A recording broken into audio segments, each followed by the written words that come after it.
এ ফাহিম, হ্যাঁ কি এ হইছে? ওস্তাদ কি বুঝায়? আরে আইনার আমার আব্বারে কি বুঝাইতাছুন? এই মূর্তি পূজাও যে আপনাদের ধর্মগ্রন্থে নিষেধ আছে, এটা কি আপনি জানেন? না তো, কোথায় নিষেধ আছে? অন্ধং তম প্রবসন তিং যেহ সং বুতিমু পাশতি। তালা মেরে দিলেন কে ভাই? কি করমু, মুসল্লি নাই তাই তালা মারে দিলাম। চলেন দাওয়াত দিয়ে আহি। কই দাওয়াত দিবেন? আশেপাশে তো সব হিন্দু বাড়ি। হিন্দুদেরকে তো দাওয়াত দিতে হবে, রসুল সাল্লাল্লাহু আলাইহি ওয়াসাল্লাম ও মুসলিমদেরকে তো দাওয়াত দিয়েছেন। আরে ভাই, ওদেরকে দাওয়াতের কোনো প্রয়োজনই নাই। হুদাই জামালের মধ্যে পড়া না দরকার ভাই, আছে? দাওয়াত দেওয়ার প্রয়োজন আছে, তা না হয় তারা জাহান্নামের আগুনে চিরকাল থাকবে। আমাদের মানবিক দায়িত্ব থেকেও তাদেরকে জাহান্নামের আগুন থেকে বাঁচানো দরকার। আরে না, হুদাই জামালের মধ্যে পড়ারই দরকার নাই। ওদেরকে দাওয়াত দিবার গেলে বুঝাই লাগবে, বুঝতো না কত কিছু। এই বিষয়টা বাদ দেন ভাই।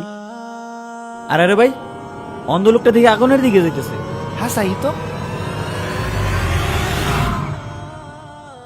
একলা বাইরে না আগুনে যে ভরে গেছিলেন পড়ায়। হ বাজান, চোখকে দেখি না তো। শুনুন চাচা, যে সোজা যাইতেছেন 100 যাই যাবেন, কোনো সমস্যা নাই। আগানি গাড়ি ভালো রাস্তা। ভাই দেখছেন বিষয়টা? অন্ধ লোকটা একটু লেগে আগুনে ভরে গেছিল গা।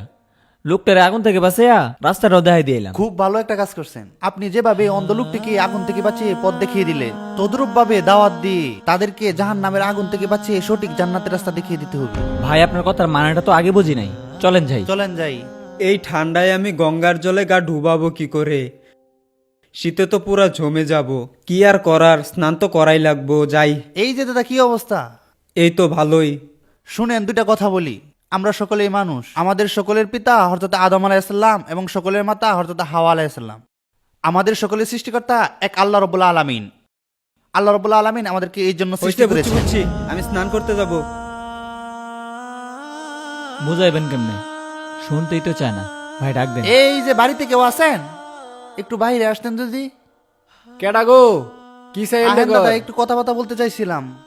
কি কথা?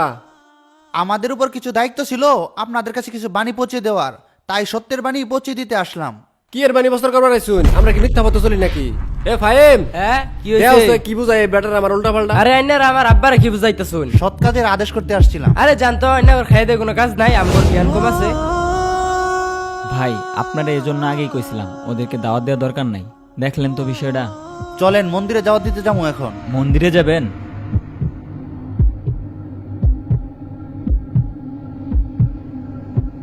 আসসালামু আলাইকুম ইয়া আহলাল হুদা। তো কেমন আছেন দাদারা? বালা আছি। আইনের দুজন আবার আইছুন। আইনের তো বিরাট সমস্যা করতেছুন। কি লেগেছুন কোনছে? আসলে আমরা সত্যের বাণী পৌঁছে দেওয়ার জন্য আবার আসছিলাম। আচ্ছা কোন কি সত্য বস্তর করবেন কোন? আচ্ছা আপনারা কোথা থেকে আসলেন? আমরা তো মন্দির থেকে আসলাম।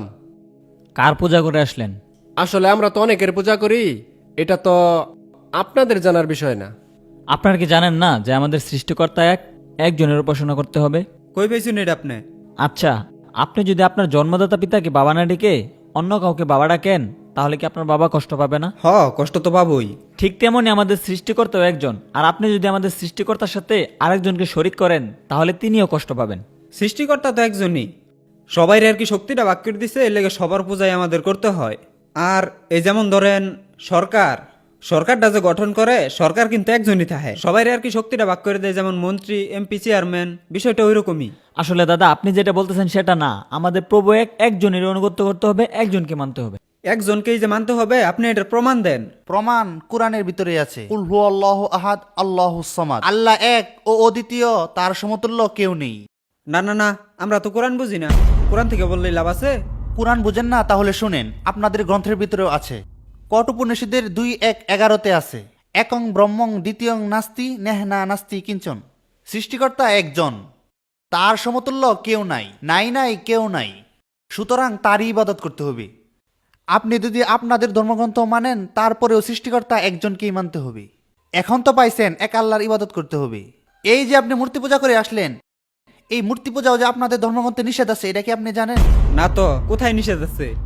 যজুর্বেদের 40-9 205 পৃষ্ঠাতে আছে। অন্ধং তম প্রবসন তিং যেহ সং বুতিমু পাশতি তত বুয়ু ইবুতে তমু জমু সং বুত 13টা।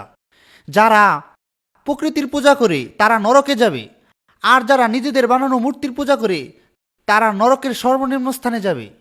তাহলে আপনি যদি আপনাদের ধর্মগ্রন্থ মানেন, এরপরেও আপনাকে মূর্তি পূজা ছাড়তে হবে। এখন তো বুঝতে পারছেন সৃষ্টিকর্তা একজন। এই যে আপনি নিজের হাতে বানানো মূর্তির পূজা করে আসলেন, হ্যাঁ। আপনার নিজের হাতে বানানো সে কিভাবে আপনার সৃষ্টিকর্তা হয়? আপনি না তার সৃষ্টিকর্তা। এখনো বুঝেন নাই? ধরেন এই মোবাইলটা আমি বানাইছি, এর মালিক কে?